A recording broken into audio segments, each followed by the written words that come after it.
Hey, my name's Antisocial. Thank you so much for watching this channel. In this video, I want to talk about the Renters Reform Bill. Now, this is important if you currently live in a rental property. This is important if you're a landlord. In fact, anyone that's just interested in what people's rights are, landlords' rights and tenants' rights, this is a very important video to you. I'm also going to talk in this video about one thing that's been changed that's good for landlords, very good, and one thing that is potentially very bad for landlords. So you want to make sure you watch to find out all the information. Now, this video is following the King's speech. We did a video already, which is going to hit 100,000 views, which is crazy, on the leasehold and freehold bill. If you haven't watched that video, do go and check that one out. And as always, while you're here, if you haven't done it already, please do subscribe to the channel over there and hit the bell notification. We're getting nearly 500 subscribers a day at the moment, which is crazy. So make sure you do that. And while you're here, smash the like button, tickle the like button, just do something with the like button. Everyone that hit the like button on the last video, that's why we got 100,000 views. So if you could do that on here, I'd really appreciate it. So there's lots to go through on this one. I will need to look down at my notes. I've got the Act up here. I've read it a few times. I've been researching about it for the last couple of days as well. And honestly, we didn't have a video yesterday because there were so many comments on the video the day before. There was more than 800. So I was just replying to comments most of the time. So this is what's been going on. So this is what the government are saying. So they're saying a thriving private rented sector is a vital part of any housing market. Makes sense. That provides flexibility for those who want it and gives you a secure stepping stone towards home ownership for aspiring renters. That's what their plan is with this. The Renters Reform Bill delivers their manifesto commitment to upgrade the private rented sector and improve renting for the long term. It will provide greater security and certainty of quality accommodation for renters while helping landlords to get their property back swiftly when needed, such as evicting antisocial tenants. So that's interesting here. So there's lots to go through. So what does the bill do? What does it include? Well, first off, this one, we probably need a bit more space on here. So I'm going over this side, guys, especially for you. So section 21, which is no fault evictions. Now, dependent on whether you're a tenant or a landlord, you will have a vastly different idea on what you think of section 21. So section 21 is a notice you can serve to someone and get them to leave your property for any reason. Now, tenants don't like it because it can come out the blue and then you've suddenly got to move somewhere you're comfortable, and likely in this market you're going to go somewhere where it's more expensive to rent. So clearly it's not good for tenants.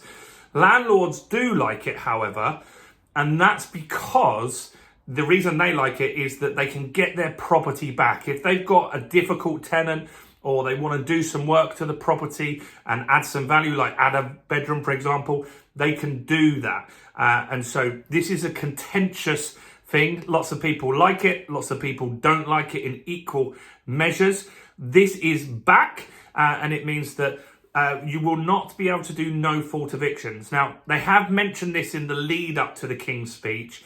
It is delayed, but it is in the bill.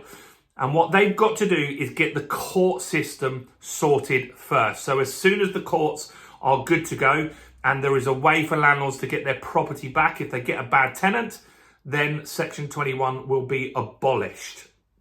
So good for tenants. That is a good one for tenants there. Now, this one, strengthening grounds for possession.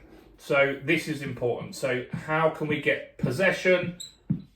My spelling is probably going to be off on these bullet points, guys. I'm sorry. So adding new mandatory grounds for possession, for example, if landlords want to sell their property or repeated rental arrears, so if they've got a tenant that doesn't pay their rent, is also if they want to rent the property to close family members, or if the tenant breaches their tenancy or damages the property, the landlord will be able to get them out within 2 weeks. That's fast. That is way faster than we've got right now. So that kind of counters the Section 21. Now, you've got to have a reason to get them out. So there's differences there. However, landlords are going to use, I can see the loophole in this one already. Maybe you can. The loophole is, look, if you want to rent it out to someone close family, that could be your reason for getting the tenant out. So potentially, there is going to be a bit of a loophole there. However, the majority of what's said there is that if the tenant doesn't pay you, they damage the property, they're antisocial, you can get them out faster as a landlord. So that's good for landlords, not so great for tenants. So introducing stronger powers to evict antisocial tenants. Let's talk about that.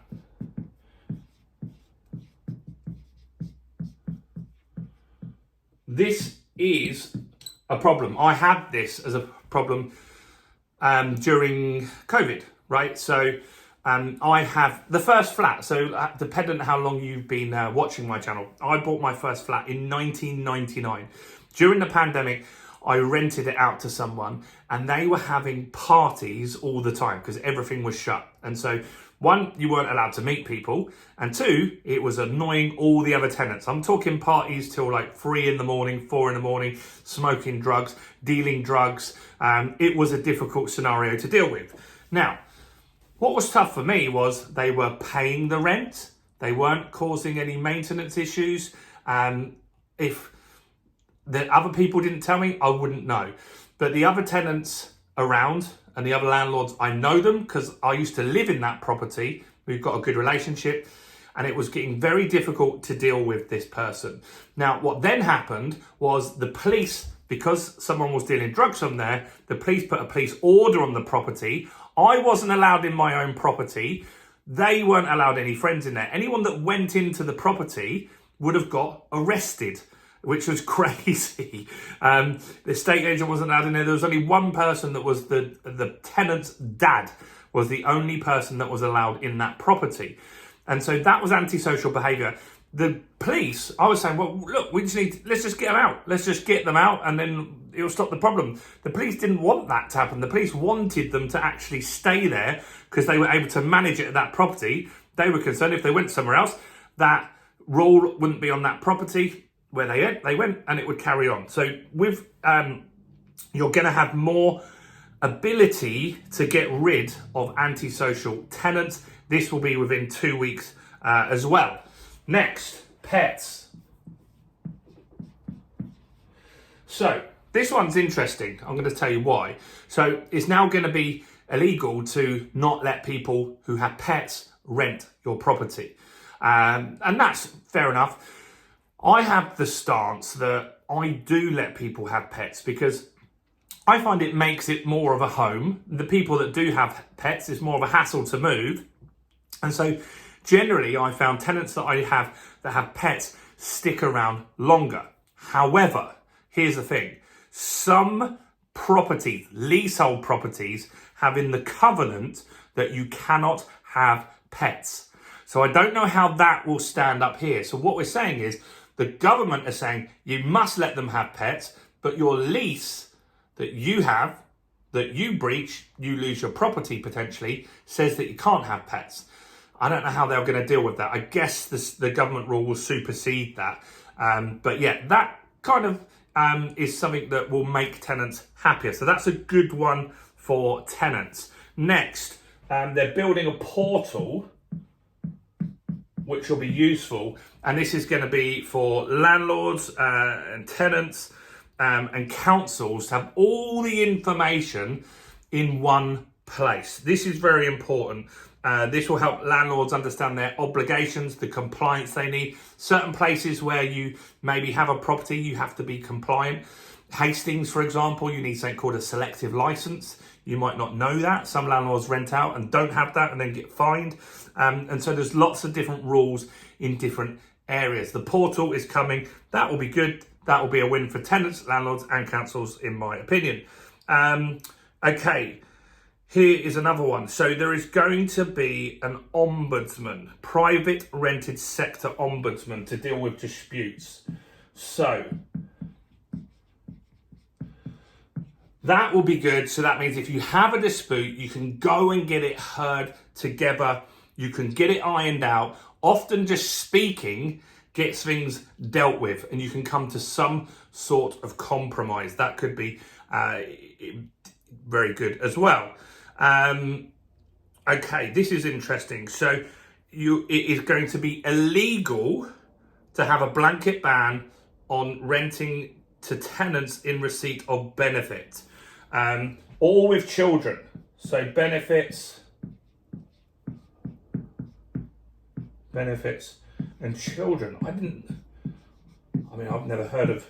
never even thought about not renting to someone with children. Now, a lot of landlords, depending on area, right, will not rent to people with benefits. It's not nice. It's not necessarily the right thing to do, but that is an issue in some areas. I've never heard of someone not renting because of having children, but it must be a thing. Someone must be doing it somewhere, or it wouldn't be mentioned in the bill, right?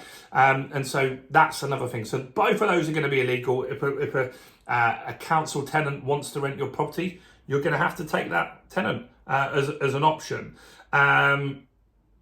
Okay. Squeeze out criminal landlords who undercut the responsible majority. So council action, we'll call that. So what it's saying is councils will be able to deal with bad landlords faster. That's good. I think that's good. That's fair. All landlords are going to be on the same playing field, but if you've got a mouldy house, you haven't looked after it, you don't do the maintenance, then the councils are going to come after you, you're going to get fined, and you're going to get pushed out of that market, right? That makes sense. In some instances, if you're a bad landlord, they might be able to take away your license to be a landlord. They won't be able to take your property, but they might be able to take your landlord to do that. Next is to look after students. So the next part of this is about students. So they're saying that they recognise that the student market is largely cyclical and that landlords must be able to guarantee possession each year for a new set of tenants. We'll introduce a new ground for possession to facilitate this. So that's what they're doing on the student stuff. So next is how they're going to do this. So they're going to speed up the court process. So if I wanted to evict a tenant right now, I wanted to take it to court, I could wait half a year to get anywhere with that. In that time, they're probably not going to pay me rent. It's going to be an absolute nightmare. So they're going to abolish Section 21, as we said, and they're going to make it so you can get a tenant out within 2 weeks. Now, this is where it doesn't quite add up for me. To get the legal court process in line to do this, they're going to spend £1.2 million to do that. That sounds like peanuts in the government scheme of things. It doesn't seem, probably got one person working on that. So I can't see how they're going to do it with just 1.2 million. I think it needs a lot more than that. So that's interesting there. Next, this is a good one. So this is now more official. EPCs are officially gone. Now, we've kind of had that. We've had Rishi Sunak and Michael Gove say unofficially, EPCs, we're not going to make you do it. Now they're putting it into a bill and they're saying that they will be scrapped and you will not need to do that. So that's important. That's important. That's going to save landlords a lot of money. Now, that was a big worry. We've done some videos on why landlords are leaving the market. And this was one of the reasons, because potentially you might need to spend 10, 20 grand to get your property up to date. So other than that, what they're saying is what they're doing to support people and patting themselves on the back and saying they've done so much during COVID.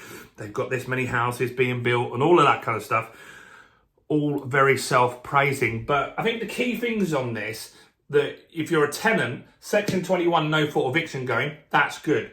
Allowing pets in any property, that's good. If you're on benefits or you've got children, having the option to rent any property in the market is good. Having a portal so the landlord knows their responsibility, you know their responsibility, the council knows that. all good. Landlords, getting rid of antisocial tenants, that's positive. The Section 21, not so good, but getting possession for bad tenants in 2 weeks is good. The EPCs is good. Not so good is the council action for a landlord, but that's good for a tenant. So this is a good act. I'm pretty happy with this myself. I think it makes it fairer and easier for landlords to understand. I think the EPCs going is a good win. That might come back under Labour, who knows, but I'm pretty happy with how this bill is looking. So if you're a tenant or a landlord, can you do me a favour? The last video, tons of you shared this video. Could you share this? WhatsApp it to your mates, share it on Facebook, whatever, Instagram story it, because you know tenants and you know landlords that need to know about this new stuff that's coming out. These last 2 videos, I only asked in the last 2 videos if you could do that. Do comment below if you do share it. I really appreciate everyone that does it. Comment below which out of all of these you think is the best or the worst, or do you think it is going to happen or not going to happen? Do comment below. If you didn't do earlier, smash the like button, guys. That really helps us with the YouTube algorithm. If you didn't watch the leasehold and freehold bill video, do go and check that out and go and watch some more content on the channel. Why don't you go and watch this video right here?